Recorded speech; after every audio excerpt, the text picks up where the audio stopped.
Next up, we're in this split stance. I'd love for you to have something to grab. Yoga block's great, stick mobility, probably even better. We're gonna show you with this. So we're in this split stance. I want your both knees to be soft, okay? I want him to reach his arms all the way forward. And from here, we're just gonna take 3 breaths. As you do your exhales, I want your elbows, your hands, your shoulder blades to reach forward. I want your ribs to reach back or retract back.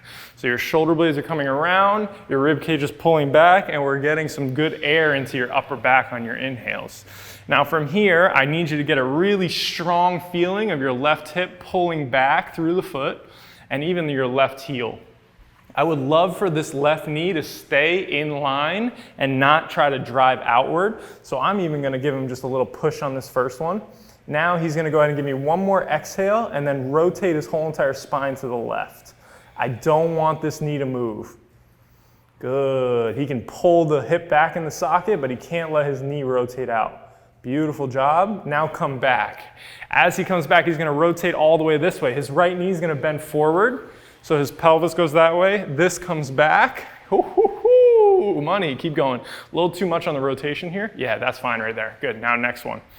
Exhale, pull the left hip back into the socket, rotate all the way through, knee stays in line, he's getting into his left hip and pulling it back into the socket, then he's coming back the other way.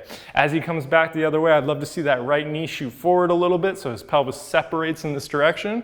A little bit less here, I don't need that to come off, right there, good. Now go back the other way. We're gonna do 5 of these, he's crushing it. You should be really, really shaking here. Left butt cheek, left inner thigh, and right ass right here. That's what we'd like to see so that you're actually pushing your right glute and getting into your left hip. On the way back, left knee shoots forward a little bit and we open up the pelvis to the right. Good. Drive through, come all the way through. This is pushing through the big toe. Left inner thigh stays there, so knee stays there, and then you're able to pull that hip back into the socket. Crushing it, dude. This looks so much better. Good job. Keep going. You're going to get 5 of them.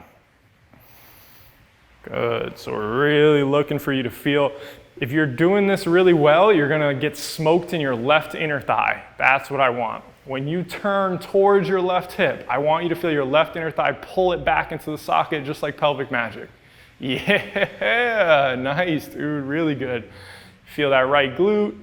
Everything locks in there, then come back. I'd love to keep that hold that he's doing right there at the end too. So when you get to that other direction, all the way to the left, hold it for a quick second. And just feel, especially if you've been doing the pelvic magic, how you're starting to feel how your pelvis is able to really move now. And you get that good freedom.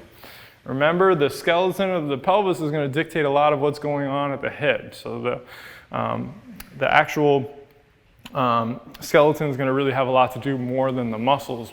If the skeleton's stuck, the pelvis won't move at all, then working on your quads and stretching your hip flexors, all that stuff, only going to go so far. If we do it all together, that's when you get in the fast lane. So you're getting 5 of these, and then we're going to switch sides. Things should be shaking. He's crushing it. So much better. Good. And since that's so shaky and you're probably working your ass off, why don't you give yourself a second or 2 before you do the next one. You can just kind of step forward, shake that off. Good. Feel everything we're looking for? Feel the inner thigh? Yeah. Good. Okay. Now let's switch. Right foot in the front, left in the back. Same idea. In general, for most people, this side should be maybe feel a little bit more locked up, but who knows? Surprise yourself. Take your time. Go slow. Keep thinking about pulling that right hip back, rotating towards that way. Good. Give me a little bit more reach on the right side, so less rotation. Right there, that's fine. That's perfect. Good. So don't think that you need to rotate so much. There's only so much thoracic rotation. The other thing that we're really getting here is your foot. There's so many good things going on right now. I know I'm kind of just hyping myself up, but I'm really loving this. So as he goes in this direction, he's got to kind of shift his weight a little bit. Good, and he should actually feel his foot supinate a little bit, so it's like his arch is working and contracting. When he goes the other way, he should feel his foot almost relax and pronate, so it's like his toes are sinking to the ground, and his foot's almost like what you would think is getting flatter in a way, which is okay. On the way back, he's pulling that hip into the socket, dragging the arch back, and he's rotating into that hip. Foot should supinate a little bit there. Good. As he rotates away from it, right knee comes forward a little, and then that foot pronates and relaxes into the ground, still keeping the heel down the whole entire time for the front foot. Back heel, never touching the ground on these. Getting 5 of them, take your time. Good. Good. And this is another really good thing. Again, we talked a little bit about choosing your hip cars. Here's a good example of how we did all this stuff on the ground. In order to integrate it and make it, for lack of a better word, functional, at some point the foot and the hip need to talk to each other. So that's what we're taking care of here. And luckily Sherman's really skilling this. It looks good. So again, 5 reps. Hold the last one for a second. Looking for something to do before a run.